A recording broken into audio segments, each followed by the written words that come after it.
Hi there, I'm breaking news reporter Andrew Ford here again with Kepler Funk.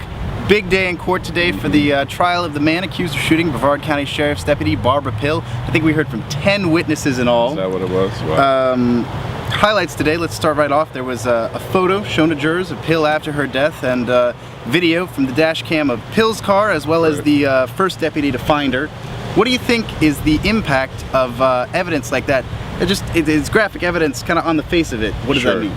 Well, look, I mean, we were anticipating the dash cam video ever since jury selection. Remember, we talked about how important it is for the lawyers to kind of take the wind out of that sail, if possible, but to kind of warn these jurors that they're going to see a very graphic video. I mean, it shows the murder of a law enforcement officer. It's horrific on its face.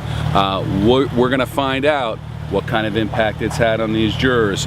I'll tell you what, I was a little surprised today. I was really watching these jurors when that video was being played. Pretty stoic group. Now, that doesn't mean that those emotions aren't running deep.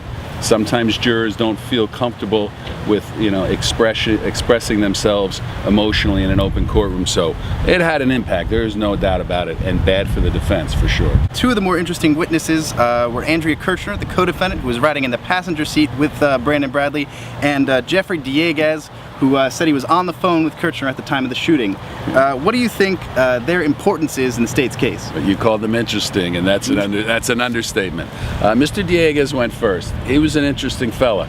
I think Mr. Lanning did a superb job cross-examining him to the point where I was wondering whether the state should have even called him as a witness. I don't even know if they really needed him. The problem was, on the re-cross-examination, kind of the fourth go-round for lawyers, Mr. Dieguez helped out the state with his testimony. He kind of gave it back to Mr. Lanning. I was waiting for it. He kind of gave it back to him, and he used the phrase, "This is something I'll never forget as long as I live." That made me cringe as a defense lawyer. I'm sure it made the state smile. We go to Ms. Kirchner. Wow. Ms. Kirchner, at the beginning of this case, I wasn't so sure whether she would be a real impactful witness or as impactful as people were anticipating. I think now, after listening to her, she's got a huge impact. She provides premeditation. She's one of the two premeditation witnesses. She attributes statements to Mr. Bradley just prior to the shooting. In other words, the premeditation evidence is that Mr. Bradley said, "I'm not going back to prison, even if I have to shoot this law enforcement officer." Wow, was that powerful today. Huge impact. I think the defense did okay cross-examining her. See, here's the difference. She's sober today, and she's not a dumb girl. She's a pretty bright girl. She showed some remorse. She showed some regret. She seemed to not fight with the lawyers in answering. She seemed to be somewhat straightforward in her answers to the lawyers, a little different than Mr. Dieguez. I thought Ms. Kirchner did herself very well today. Sure. What do you think are the goals for the defense going forward? I noticed they keep bringing up and kind of describing the drug state that Bradley and Kirchner were in. Well, I think you're right, and your perception is right on the money. It's a point of the defense. I think what they're saying is that he didn't have the mental capability to have this kind of plan or premeditation that the government, that the state's saying that he had.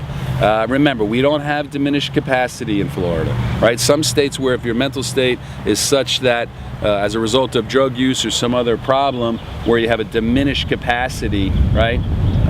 You panic in the heat of the moment or something. We don't have that kind of law in Florida. In other words, if for a mental health defense, it's got to be insanity. We don't have insanity here. That's a really, really high burden. So the defense is somewhat squeezing in a diminished capacity defense to try to raise some doubt. Also, remember now, these lawyers are thinking about a penalty phase. So that drug use, that incapacity, if you will, by the voluntary drug use, that's going to go to mitigation in the penalty phase. So while they're talking about the guilt phase now, remember, these lawyers are smart. They're thinking about penalty phase arguments also. Sure thing. Thanks very much for joining us, and remember to keep tuning in. Again, I'm Andrew Ford, reporting for Florida Today.